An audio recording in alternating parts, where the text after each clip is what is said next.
Hello and welcome back to another video. As you can see, this one is completely different to what I usually do, as for the past week and a half to 2 weeks I have done nothing but uni work. So in that time, all I've really done is sit on my laptop, do work, and then on my free time play some games. So yeah, I've had like no photos taken and pretty much nothing video worthy done. So I was sat there thinking, what could I do to actually have a video for this week and not just, not post for the first time in months. I thought I would do a tier list. So this is a tier list of basically every camera that I've used. I'm pretty sure I've forgotten some, I'm sure I have. And I've also just not included others because I've only taken a couple photos on them.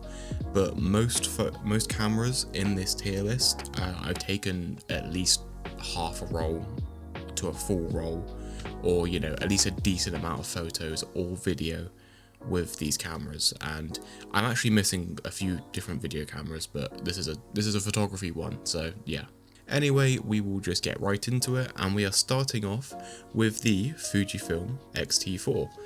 Which is what I'm recording this video with right now, and I can't really give my final option for this tier list because I haven't had a lot of experience with this camera, so it is just a bit of a weird one because I've used it for the past few weeks and I've really enjoyed it, but I can't give you my definitive answer. But from those past few weeks, I would probably have to put it in good. I think that is a good place to start off, because the X-T4 is a really good camera, and I do enjoy it quite a bit. But obviously, I don't have the experience yet to put it in S tier or whatever, so it goes in good.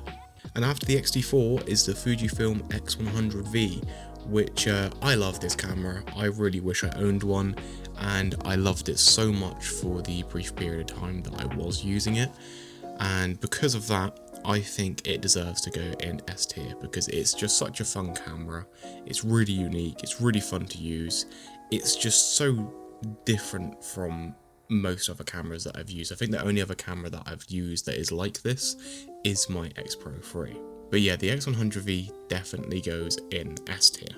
So after the X100V is the Canon 1300D, which is the first ever camera that I owned, and while it isn't obviously a great camera because it's an entry-level one, I think it's a good choice to pick for your first camera. But obviously, because this is not it's a good first camera, it's just camera overall, I think I'm going to put it in, I'd pick something else, because if I had the choice of this and another camera, I doubt I would pick this one. But overall, it is a really good camera if you're starting out photography. So if you want some advice on what camera to pick when you start photography, I'd recommend the Canon 1300D because it is just good. To be fair, there are probably better options out there now. When I got into photography, it was almost 7 years ago. Wow, okay.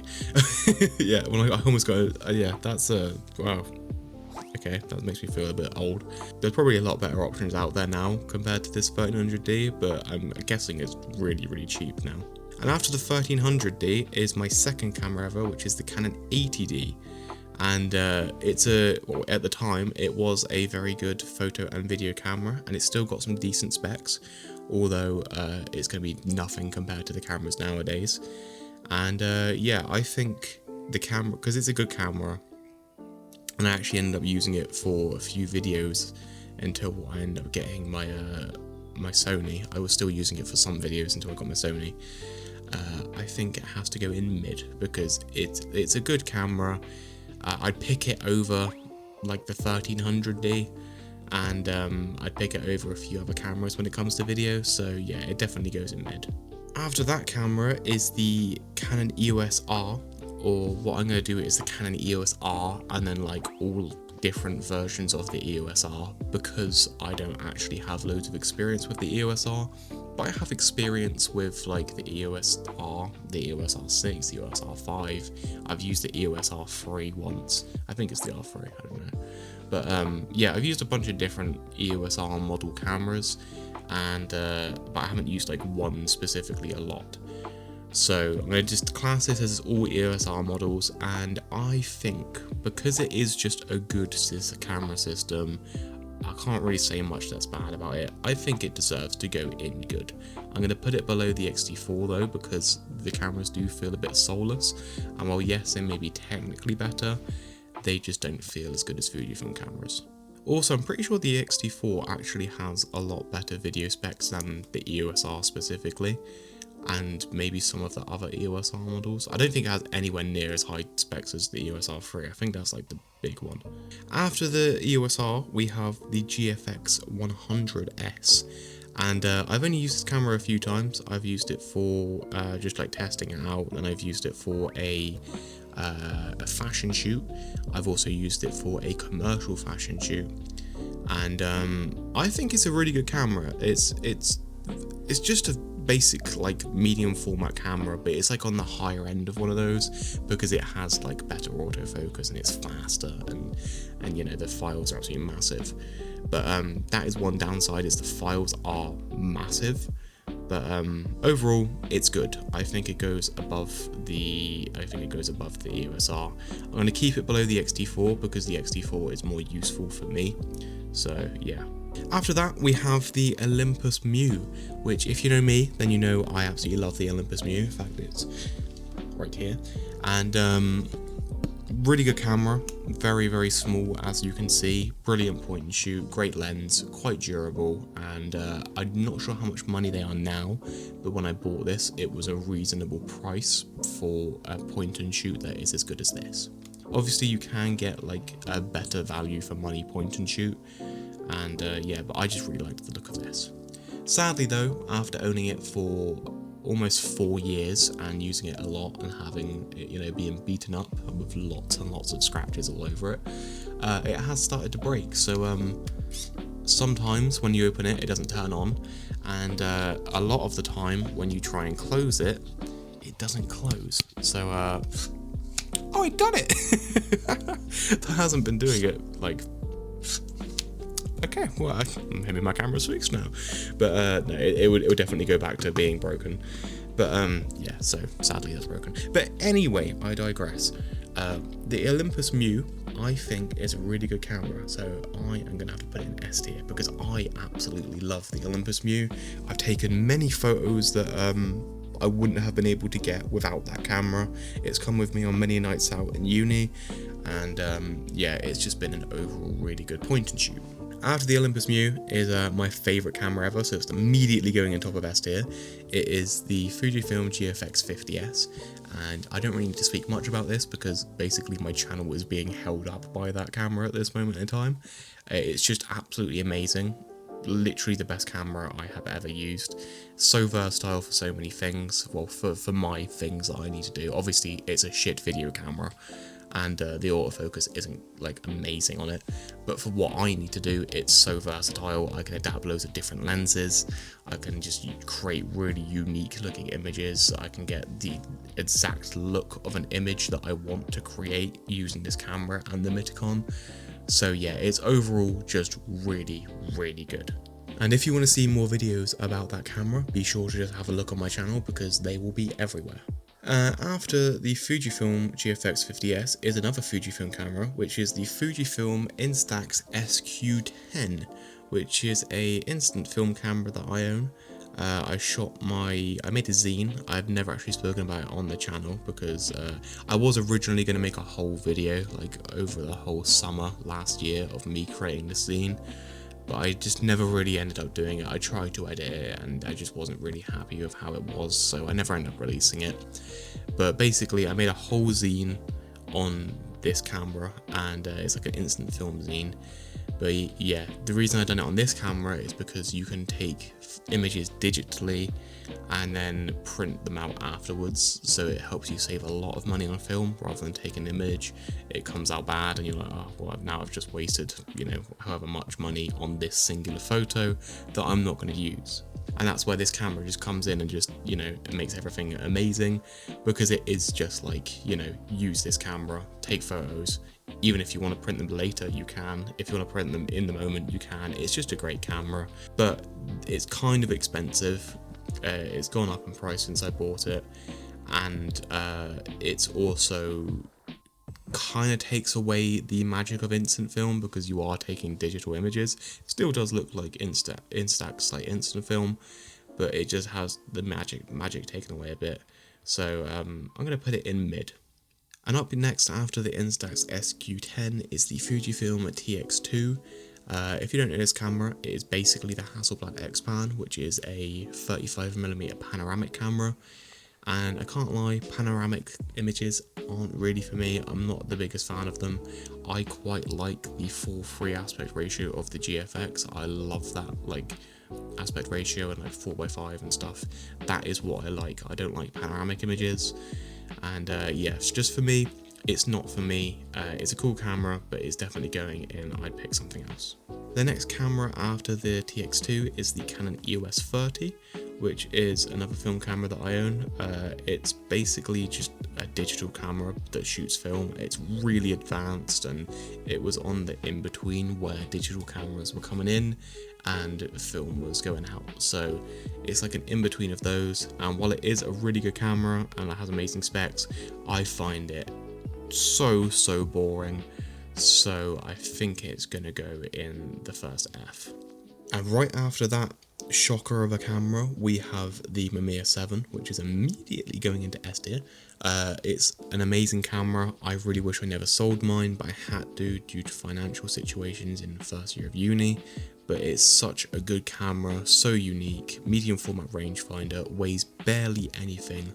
Some of the sharpest lenses I have ever seen on a film camera, and I've taken some amazing images with this camera that I absolutely love. But yeah, I think I might actually make a video about the Mamiya 7 before I like leave uni properly, because otherwise I won't have access to one. So yeah, I guess you can expect some videos in the future about some unique cameras. But yeah, Mamiya 7 definitely in S tier. It's such a good camera. I'm gonna have to put it above these two because it's definitely better than those two. I definitely prefer it than those two. After that is what I think is a Nikon D3200 or something like that, or 3200D, I don't know. But I've used this camera a few different times and I've hated it every single time. I think they are absolutely shocking cameras. I don't know what the person was doing when they designed this, but they just shouldn't be designing cameras anymore. It's ugly, the menus are horrible, it feels ancient even though it's only from 2012, which is old for a camera, but I have used cameras that are older than that, even digital ones, and they have been better than this. So this it's immediate F tier. Like, I don't think anything can actually get worse than that. I really do not like that camera. So yeah, definitely staying there. And after that, we have the Mamiya RZ67, which is my second favourite camera of all time, so that's going right up there. And yeah, I love this camera so much. It's what got me into film photography. It's the whole reason I'm doing YouTube, basically, because that was one of my first ever videos, or in fact my first ever video was on the RZ67. So yeah, that was a video that I don't think you can even see anymore, because I think I may have privated it, I'm not sure. Maybe still be up on my channel, I don't know. But yeah, the RZ67 deserves to be second place 100%. It would be first place if it wasn't for just how versatile the GFX is and, you know, the cost of film and everything. But yeah, the GFX only just takes the first place. But yeah, the RZ 100% deserves to be there. After that, we have the Mamiya 645. I'm going to class it as the whole system because they're practically all the same, but this specific one is the Mamiya 645J, which is the one that I used to own. And if there was any camera that I regret selling the most, it has to be between this and the Mamiya 7, because I really regret selling this camera. I sold it to fund buying my Pentax 6.7, and the sad thing about it is I had my roller flex for sale for months and months beforehand because I just wasn't using it, and then it wasn't selling, so I was like, okay, I'm going to put this up on eBay to try and get some money towards the Pentax, and within a few days it sold. But then just a day or two after that, my roller flex sold, which completely covered the cost of the Pentax 6.7. But yeah, by that time I'd already sent off the Mamiya, so yeah, I really wish I never sold that camera. In fact, I may buy one again. I may save up the money and buy one again because I really do miss them, and I think they're just amazing cameras. They're just so small, so compact, so lightweight, have an amazing lens selection, and they're just super fun. They're like the perfect medium format camera if you want to be cost effective, have fun, and still get good images. So that is going in S tier there, just above the Mamiya 7. Mamiya. Next after that is the Rolleiflex 2.8F, which is the camera that I sold at the same time as my Mamiya 645. And this camera is going to go into... Oh, okay, I'm going to give my reasoning first. I didn't use this camera, like, much at all. I may have used it 10 to 15 times max because it felt too expensive to use. Even though the Mamiya 7 was more money, this camera felt too expensive. It felt too fancy. It felt too much like it should be sat on a shelf being admired. It felt like it shouldn't have been used. And that is a good thing because it just shows how well it was made and how beautiful it is and, you know, how great of a camera it is. But at the same time, it made me not want to use it. I'm definitely going to put it either in I'd pick something else or F tier. I'm going to put it in I'd pick something else. The next camera I'm pretty sure is the Canon 250D, which is Jen's old camera. I've used it a few times and each time it's just not wowed me anyway. It is literally the most basic entry-level DSLR that you can get from Canon, I'm pretty sure. Apart from it can shoot 4K in like 1.5 times crop. So I guess it just goes in... I want to put it in I'd pick something else because I would pick it over the 1300D purely because it's not letting me. Yeah, I put it over the 1300D because it's got better video specs and I think it's a bit newer. And I think it may have more megapixels, but other than that, it's basically the same camera. Up next is the Intrepid 4x5, and I'm going to class this as a few different 4x5s because every one I've used is basically the same apart from build quality. Obviously build quality of the Intrepid is nowhere near as good as like a Deerdorf, I'm pretty sure it is, I'm not sure. But I've used a few different 4x5s and I'm going to class them all as one, and they are immediately going into S tier because they're just so good. I absolutely love them. You know, actually I'm going to put them down into top of good because they are very expensive and the film is very expensive and it's just a pain in the ass. But other than that, amazing cameras, just absolutely brilliant.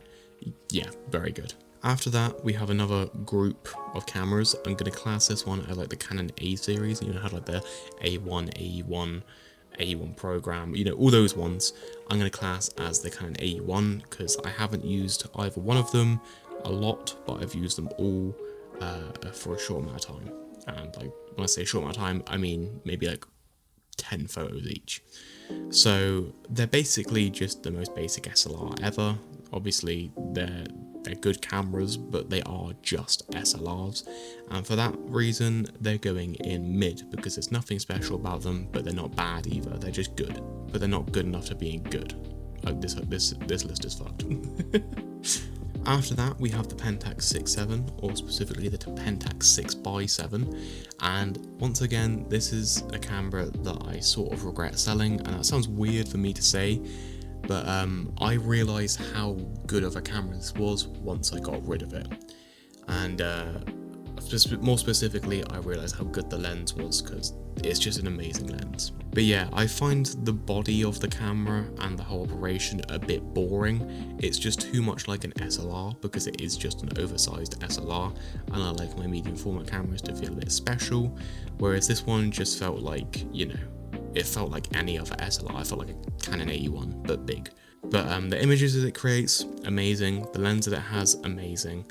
And for that reason, it's going to have to go into good. I think I'm going to put it up here. I'm going to put it above those two. It's going to stay there. After that, we have my beloved X Pro 3, which I really wish I didn't sell. But actually, no, I don't regret selling it, but I wish I could have one again. I guess that's what I want to say is, like, because it's not very good for my video needs, but it's amazing for photography, and it just feels so good to use. So for that reason, it is going in good, and it's gonna go there. It's gonna go right there, just below the large format cameras, because it's such a nice camera. It's so unique. It's so fun. It's basically just the X100V, but with a bit more personality. After that, we have the Nikon F100, which I've only used once, but I used a whole roll in it, and the exposure compensation messed up, so it ended up just being an absolutely shocking time. And I was using Cinestill, not Cinestill, I was using Harman Phoenix, which, if you know, has terrible exposure latitude. So yeah, like the images were just completely unusable. So that is immediately going in F tier, and it's going to go just above the 3200D, because that is, or D3200, because that is the most terrible camera I think I've ever used. After that, we have the Seagull TLR. I don't know like what it actually is. It's basically, if you just search up Seagull TLR, this comes up. There was one in my college, and it's just a great TLR, to be honest. It's really cheap, so you don't feel bad about, you know, just chucking it in a bag and walking around and stuff. But it's also built really well, which is very strange for like cameras like this that were knockoffs of other brands, because it's just a blatant Rolleiflex knockoff. But yeah, like it's a surprisingly good camera, and I've taken some really nice images with it. In fact, I took that one there with it, which you can't really see, but yeah. And there's also one up there which I really enjoy. If I can find it, I'll put it in the video now. But yeah, I really like that image, and it was taken on that camera. But yeah, also the lens is surprisingly good, like really surprisingly good. I think I might actually buy one purely because of how fun they are and how cheap they are. You can get them for like 50 quid. It's like that's not like super cheap, but in terms of it's not cheap compared to other things, but in terms of cameras, 50 quid is cheap. So yeah, if I have the money, I'll probably actually end up getting one of those again, because they are very fun, and yeah, they're pretty good. So I'm gonna put them in good. I'm gonna put them there. Yeah. Up next is the Canon Model 7, which is a rangefinder made by Canon in the 1950s, and it's just mid. That's the best way to put it. It's just a rangefinder. So I'm gonna put it there. It goes right there. So yeah, it's just a good rangefinder, but it's also very just nah. It's just a rangefinder. There's no way to put it other than that. It's a really good entry level one if you're wanting to get into rangefinders, as it's cheap, it's built like a tank, and it has quite a few lenses that you can grow with. Like you can get some really cheap ones like I have, and then you can work your way up to like the Canon 50mm f/0.95. So yeah, it's just mid, because it's not bad, but it's not good. Like you can get a lot better. Next up is the Yashica FX3, which I'm going to have to put just above the Canon Model 7, because it's the same sort of thing. It's just an SLR. It's cheap, it's built to last, it's reliable, but it's nothing amazing. It won't blow your mind or anything. The lens selection is decent, and yeah, it's just mid, so it deserves to be in mid.